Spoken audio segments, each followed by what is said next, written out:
Coming up today on Locked On Texas Tech, the most important conversation of the offseason.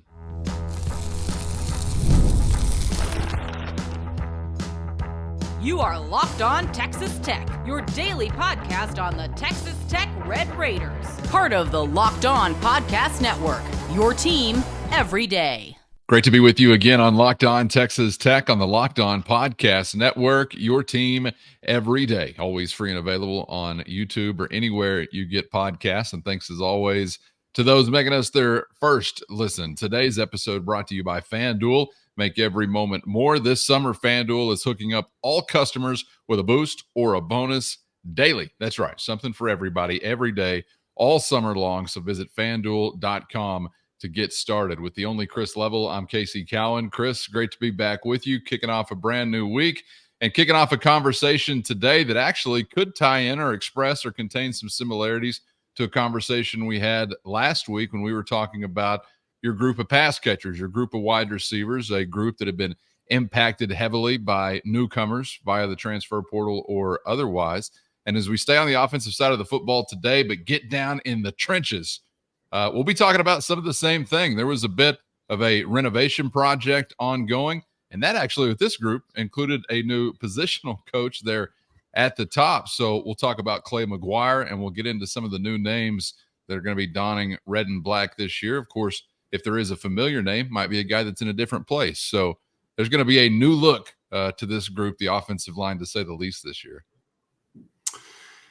Yeah, and you know, new in this case doesn't mean always better. I think the difference between like this group, because you do have a lot of new pieces, and there was a need when you go to the portal, like at receiver, and I guess like at tight end too, that you needed to go to the portal for offensive line help. And it wasn't because you just lost a ton of folks. It's because the folks that you have either graduated or just weren't, you know, they'd been passed up, things like that. And I think obviously you did graduate some guys last year, but this, as we found, I think during portal season, this was, I think offensive linemen out there that are really good are a lot wealthier now than they were before, because this was, I think as Texas Tech and everybody found out, if there's a good offensive lineman out there to be had,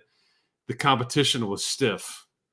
And there's only so many of them. There's only so many big people in the world, right? And only so many people, like these guys that are good at what they do and character and all that stuff. And when you're employing 5 and you really want to have theoretically 18 of them on your roster, give or take, that you kind of have your current and then your next level and then your young guys. I mean, there's just a lot that play this group, and it, as we have seen, it just hasn't really been as good as you would have wanted or have hoped. Now, I do think the group last year deserves a lot of credit for what Taj did. Taj deserves a lot of that credit too. I think the play calling, the tight ends, there's a blend there, but for all that this offensive line was not, I mean, at some level, they get some credit for helping Taj Brooks get to 1,500 yards. Sure. But again, Taj, got a lot of that on his own too after first contact and all those things. But yeah, there was a serious need, Cowan, I think, in going to get immediate help. And they bring in a lot of new pieces. And I think after spring football,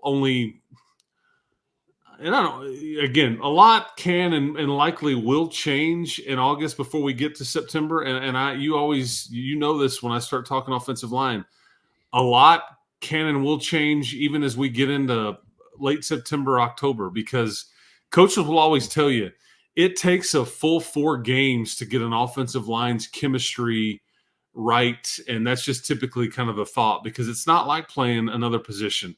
There's a lot of choreography and a lot of chemistry and a lot of, unwritten kind of context to what they do.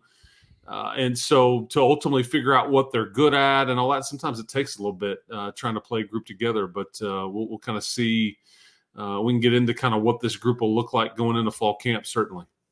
Yeah, before we get to the new coach and Clay McGuire, wanted to run down some of these names. And this is, I guess, as we anticipated, to begin fall camp. And like Chris said, we'll see how this evolves through camp or early on in the year. But looking left to right, anticipating looking at Sterling Porcher, looking at Vinny Scurry, looking at Sheridan Wilson, looking at Caleb Rogers, and looking at Ty Buchanan.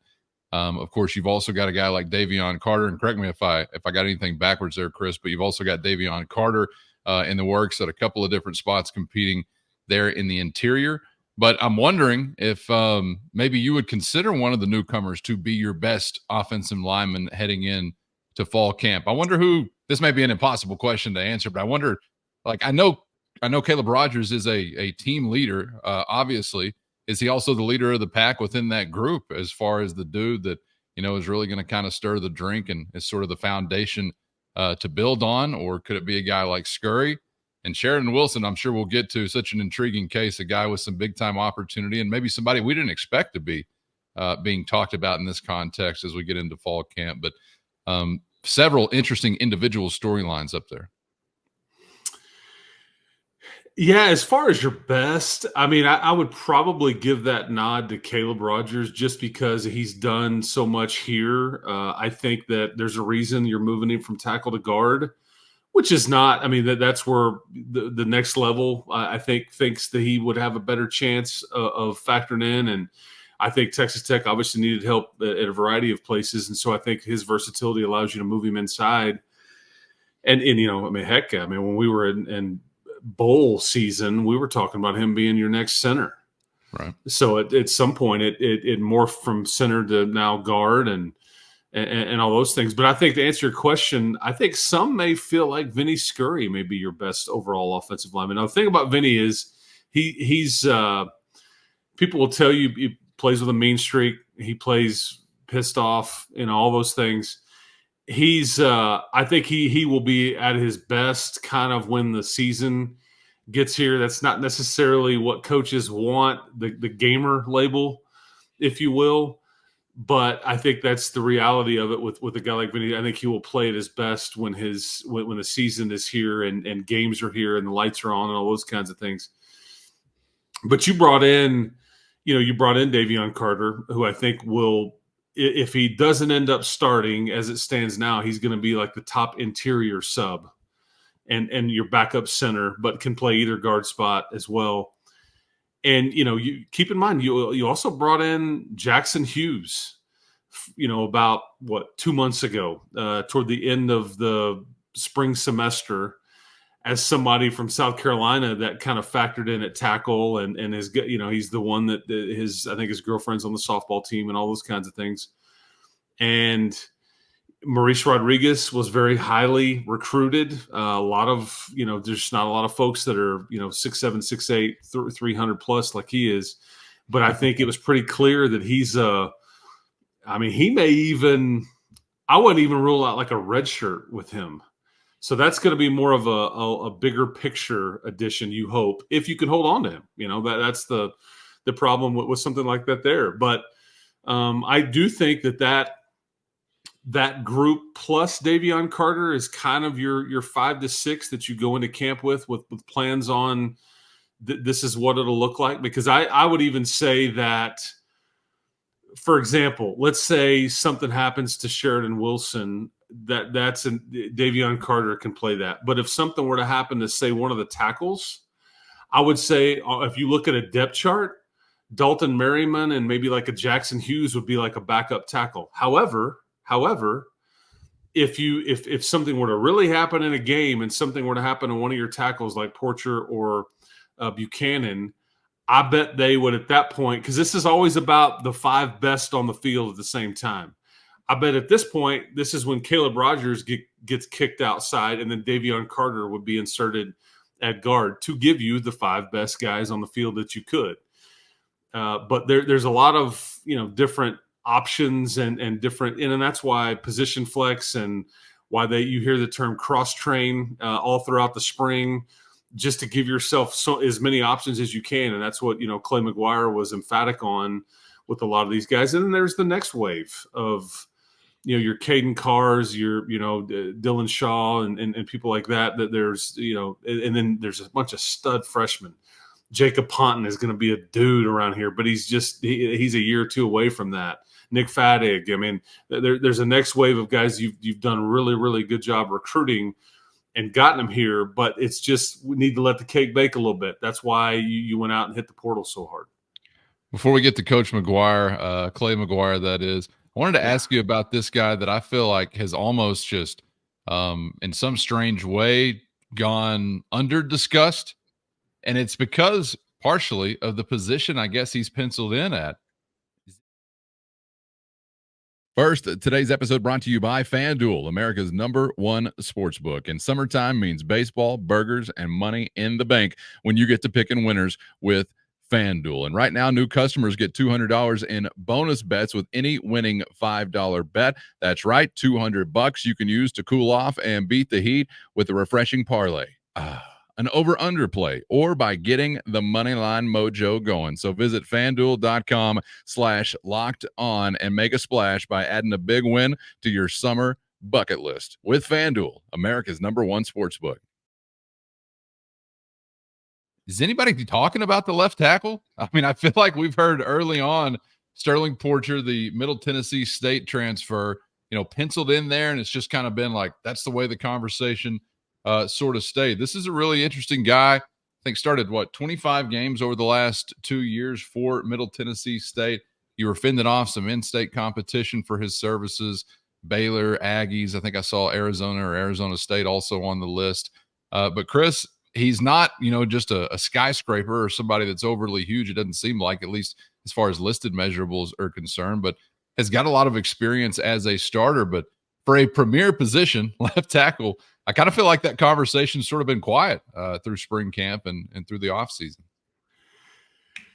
Well, and this is why he was at Middle Tennessee, because he's not your prototypical, typically with a left tackle, you think, 6'5", 6'6", and he's 6'4", shorter arms than you're used to, but just a solid player.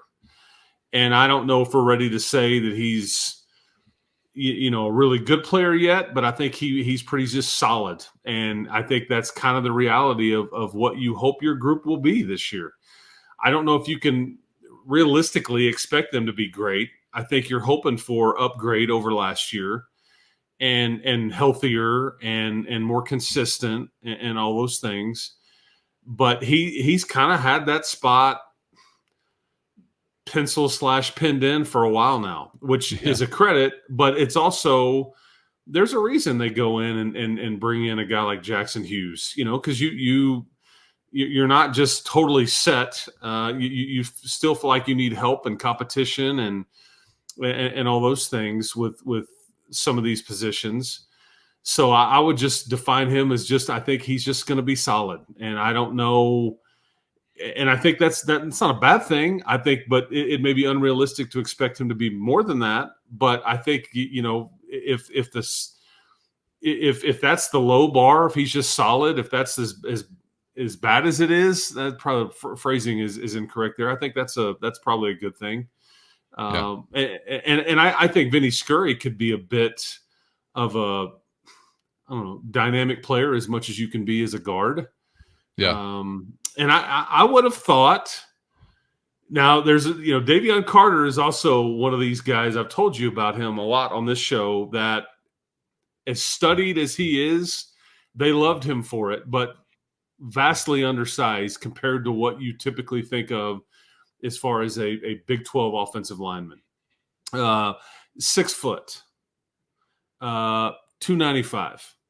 And he's a fire plug. And I think his motor is there, his intelligence is there, his work ethic is there, but just a bit undersized, which is a reason why he was at a group of 5 school. So, but I think that you are protected now with an interior sub. Whatever happens with Sheridan and Davion in those guard spots, now you've got a 4 guys that you feel really good about for 3 positions.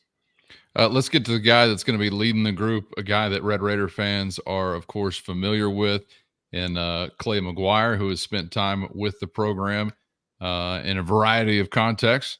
And I think a lot of Tech fans glad to have him back in the mix. But before we get to maybe what some of this group can bring about as far as what they're geared towards, maybe what they'll have the chance to be best at as far as offensive line play goes. What do you think that in general Clay McGuire brings to the table? What do you remember about some of the prior time the program spent with him and he with the program? And I kind of wonder also maybe how he's evolved a little bit as a coach. Nothing stays the same, obviously, and it's been a little bit of time since we actually did see him on campus. Yeah, I just remember, Joey back in the spring talking a lot about Clay's ability to teach. And you think, well, that's what a coach does. I mean, sometimes coaches are just they're motivators, or maybe they're good on the recruiting trail, and we're just kind of trying to hide them out there. Man, Clay's a teacher, and I think why he is so good, and I think that Joey would have said that about him. And part of what makes him so good at this now is because he's coached tight ends, he's coached running backs, and he's coached offensive line before. So he's got the ability to really help somebody like Zach Kitley see the bigger picture, how it is all supposed to work together. Because I think Clay can have an opinion on various plays or formations based on not just his group, but how the other groups tie in with his group and what they are good at, not good at, and all those things. And, and obviously – like Hamby, who we will miss around here. And Hamby was in the wars wearing red and black.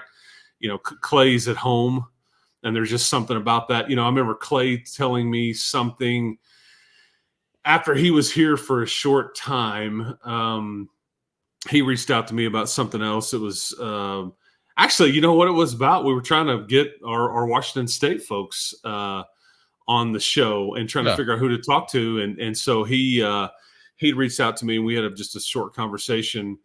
And I think that one of the things that he said that stuck out to me was, I've never been a place in all the years that I've been coaching, because he's been at USC, he's been at Washington State, he's been at Texas State, he's been just at obviously Texas Tech, and a variety of different conferences and all these things, different locations.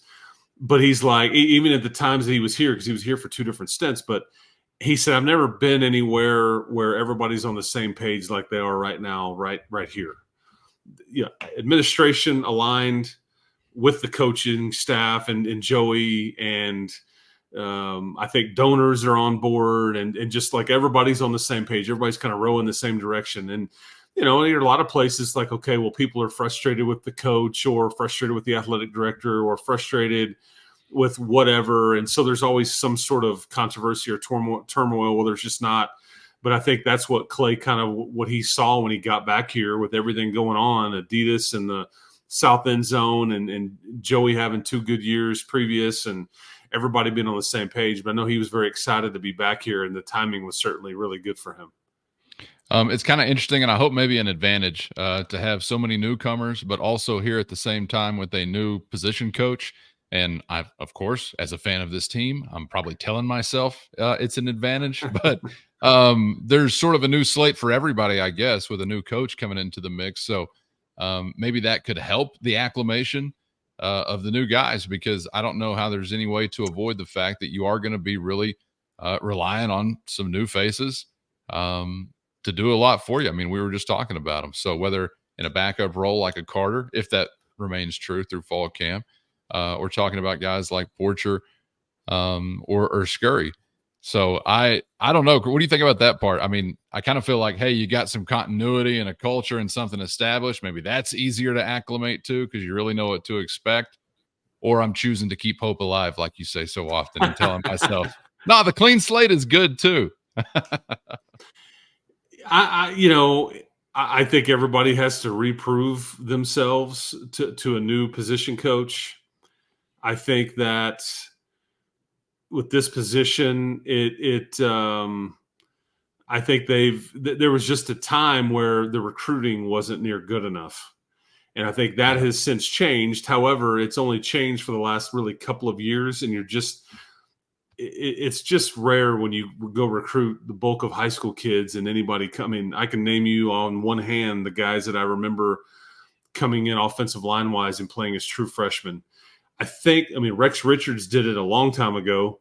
I want to say Manny Ramirez was maybe in that deal. LaRaven Clark, Adrian Waddle, and they were all NFL guys. Louis Vasquez did it, and weren't great as true freshmen. However, they were big enough and physical enough to where they could handle that part of it. By the time all of those guys would leave here, those are bona fide NFL guys. Those are guys that played in Super Bowls, but those are rare.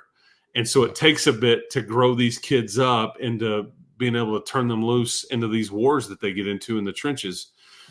And so that's part of the position as a whole that's been, just down. And I think, in recent years, they have addressed it and started to fix it. And I think hopefully that will continue. But I think just a lot of the guys that Clay inherits are either brand new or just not quite ready yet, which makes for an interesting dynamic. That's why I was really fascinated about the Sheridan Wilson storyline, because I think that we will have no way of knowing if Hamby was still the coach. Would that have still played out, or is it still going to be like Caleb Rogers and plan? I don't know. Or did Clay come in and go, this looks better here, or this kid's pretty good, we may be better off moving Caleb here or there? I just a fresh set of eyes. I'm gonna take as a positive in this case, just because I think it's been pretty average up front and it needs to get better, and we all know this. And man, there may not, other than like Barron's shoulder, there may not be a bigger question on this entire team than this particular group as it relates to what kind of year you could have.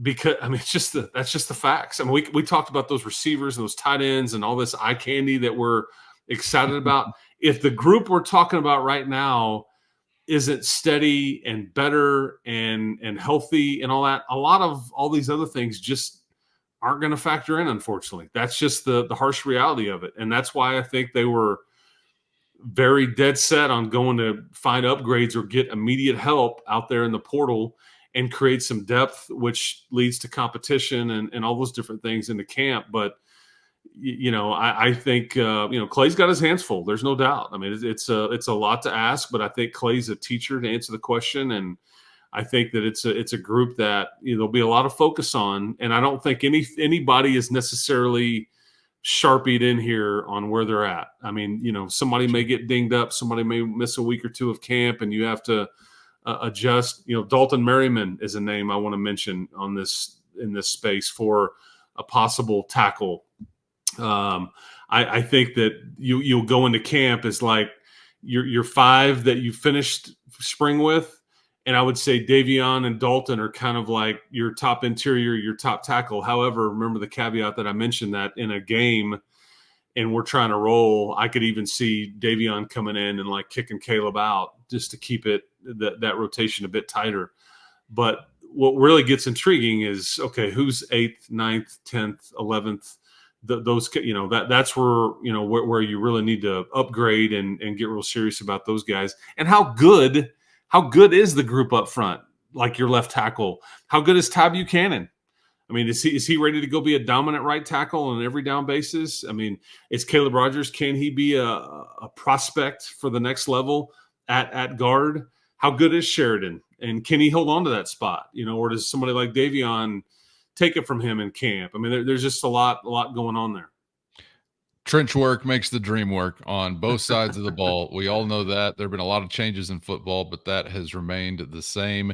And I think this is the most important task, conversation, challenge, whatever, of the offseason, and maybe just about of every offseason until you really get it rolling or get something consistent happening there. Maybe the only substitution or other option for most important conversation would be regarding their counterparts on the defensive side of the line of scrimmage up front, as you're trying to fill some big shoes, obviously, with Bradford and Hutchings out the door.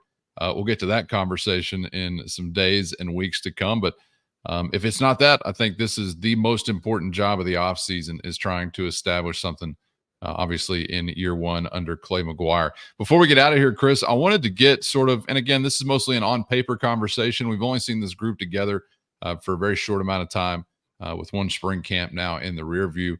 See what it looks like, obviously, when we get into fall camp and maybe a few weeks into the season. But identity of the offensive line, I'm kind of wondering about. maybe what they're more geared towards as far as where they could excel, what phase of an offense they could excel within, and sort of what the hope maybe was of Joey Maguire and what kind of offensive line he wants to have put together. We're going to assume every coach, every fan wants an offensive line that can do everything tremendously. But if it can't be that, what do you really kind of think they're geared toward? The question I could ask you that you see there on the screen, what do you think they have the best chance to be good at when we get things going?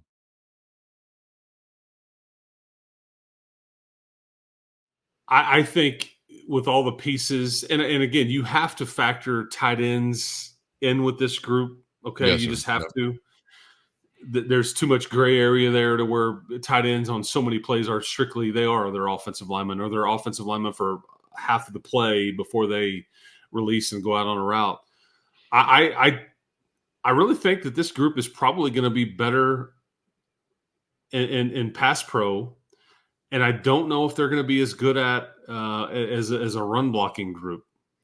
And I say that just because we've talked about some of the undersized portion of some of your pieces here. Not that you're small, but you're limited, and we may be picking it or nitpicking here. But also would say when you factor in, like, because I think Jalen Conyers and John Carlos Miller are going to be weapons for you.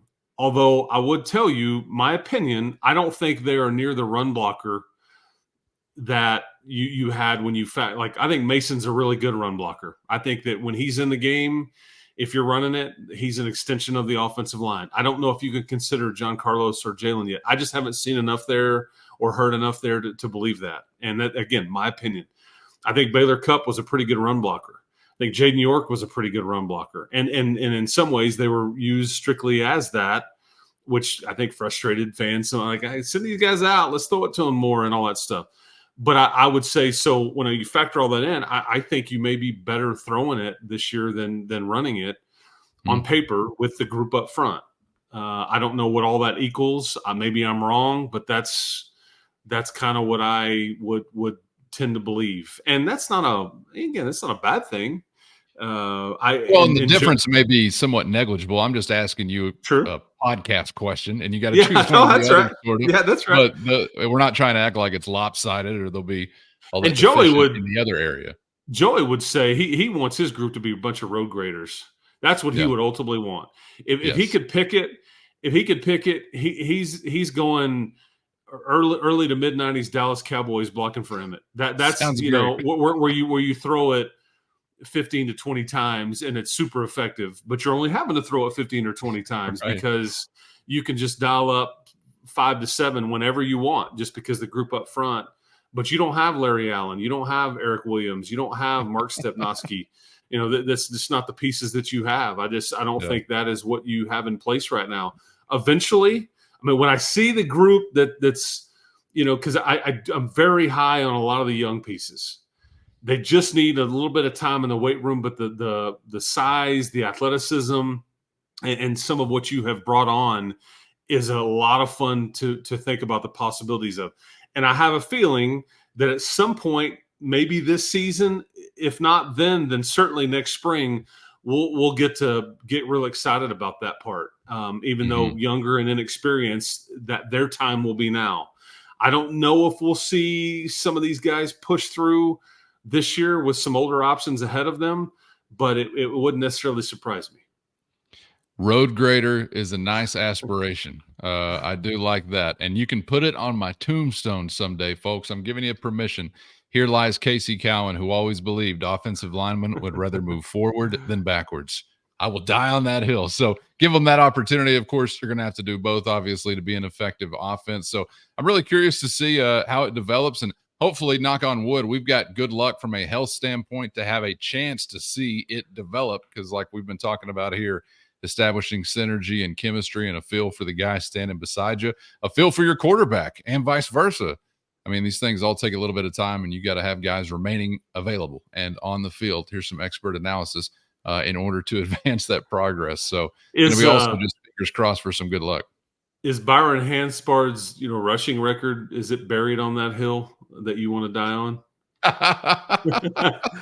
We couldn't see it bubble up this year. That's right. That's right. I mean, what does he need? 1,100 and change, I think is so. Taj Brooks, and he's going to have an extra year, obviously, of college to be able to get to that point. But that's clearly a focus. That was a different era, right? That's the era you're describing. Well, I mean, and you were. Oh man, I'm trying to think. Was that like Jonathan Gray? I'm trying to think back in the days of who all you had blocking for. Rex Richards was a bit after Byron. Rex Richards was a late Spike Dykes, early Mike Leach era recruit. I'm trying to remember some of the offensive line that Byron had working for him, but it was a different era. It was like a pass. What? Like, oh, that's fun. I mean, we could actually, it was more running quarterback, and then that's why I thought Byron was so good, because everybody in the stands knew and the opposition knew the ball's going to number 4. It's either going right or left, and you still couldn't really not much of an answer for it, especially in his junior year. But yeah. Well, you've got a guy that can make some things look really good, regardless of what's happening as a ball carrier in Taj Brooks. But some help from front, I'm sure, would be appreciated. Can't wait to see how this develops in fall camp and into the regular season. Most important conversation, most important task of the offseason. Tell me if you think I'm wrong, but you would be if you said such a thing. Chris, appreciate your time as always, man. The insight as always. And of course, always an interesting group to discuss. And I'm sure we'll be continuing to discuss aplenty as we actually get camp started. Yeah, and as everybody starts the week, we're talking rushing and offensive line. May everybody have a soft landing place like Glenn January provided Torian Henderson once upon a time in a crucial play out there as you get your week started and all that. And maybe there'll be one of these guys just kind of helping nudge Taj along as he tries to break that record on that special play. So, anyways, yeah, there you go. He's in. Are you the greatest season ticket sales pitch of all time? I think. All right, for Chris Level, I'm Casey Cowan. Thanks for being out there. Get subscribed on YouTube or anywhere you get podcasts if you haven't so far, so you never miss an episode. Appreciate those everydayers out there making us their first listen. Check out Locked On Big 12 for your second listen. Thanks for being there. We hope to see you back for the next round on Locked On Texas Tech.